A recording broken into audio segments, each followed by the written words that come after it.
Assalamualaikum teman-teman semua. Bagaimana kabar kalian hari ini? Harus selalu sehat ya, dan jangan lupa taati protokol kesehatan. Nah, sebelum kita mulai pembelajaran, kita berdoa terlebih dahulu ya. Berdoa mulai. Selesai.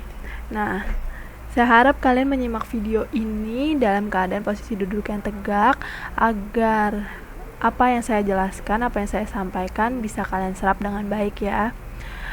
Kita lanjut materi mengenai bagaimana langkah-langkah membuat analisis SWOT. Kemarin kan sudah dibahas nih komponen analisis SWOT. Nah, yang pertama kita harus lakukan nih, bagaimana langkahnya untuk membuat analisis SWOT adalah menganalisis lingkungan eksternal dan internal ya. Nah, kemarin kan dibahas mengenai komponen analisis SWOT. Nah, komponen analisis SWOT ini juga terbagi menjadi bidang lingkungan internal dan eksternal. Yang kalau ada yang masih ingat, strength dan weakness ini termasuk ke dalam lingkungan internal, sedangkan opportunities dan threats itu masuknya ke dalam eksternal. Jadi kita harus analisis dulu mana yang bagian internal, mana yang bagian eksternal. Lalu kedua, kita lakukan analisis SWOT. Dan yang terakhir, yang ketiga, kita buat rencana aksinya atau merealisasikan si analisis SWOT tersebut. Jelasnya, yang pertama kita analisis lingkungan internal dan eksternal. Jadi tadi kan udah saya bilang, strength ini dan weakness masuknya ke dalam lingkungan internal, dan opportunities dan threats itu tuh masuknya ke lingkungan eksternal.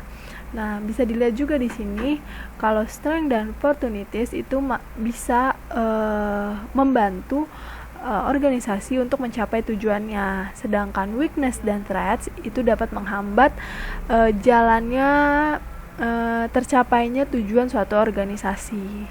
Lalu selanjutnya langkah yang kedua tadi, kita melakukan analisis SWOT ya kan. Nah, yang pertama itu kita harus tetapkan tujuannya. Tujuannya itu mungkin untuk mengeluarkan produk, untuk mengevaluasi produk, atau yang lainnya. Nah, lalu yang kedua kita pilih kontributor. Kontributor ini adalah ahli atau expert dalam bagian-bagian tersebut ya. Jadi orang yang udah paham betul gimana cara kerja atau cara membuat analisis SWOT-nya. Lalu yang ketiga kita bagi tugas. Lalu setelah bagi tugas kita buat agenda atau pertemuan. Nah, agenda atau pertemuan ini bisa berupa rapat, workshop, atau lainnya. Lalu kita buat daftar SWOT, SWOT. Lalu yang keenam kita buat evaluasi gagasan pada tiap tujuan. Dan yang ketujuh lanjutkan temuannya. Nah, langkah yang ketiga selanjutnya adalah merealisasikan aksinya. Kita realisasikan rencananya, analisisnya. Tapi sebelum kita realisasikan, kita harus tahu dulu mana yang harus diselesaikan lebih dahulu, mana yang harus kita realisasikan terlebih dahulu, mana yang bisa diselesaikan sekarang, mana yang harus diteliti lebih lanjut, mana yang dapat direncanakan kemudian.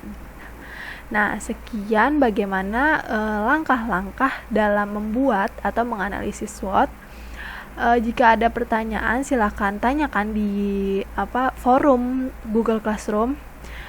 Dan jangan lupa untuk kalian lakukan diskusi di forum tersebut juga. Nanti karena akan saya beri nilai di sana.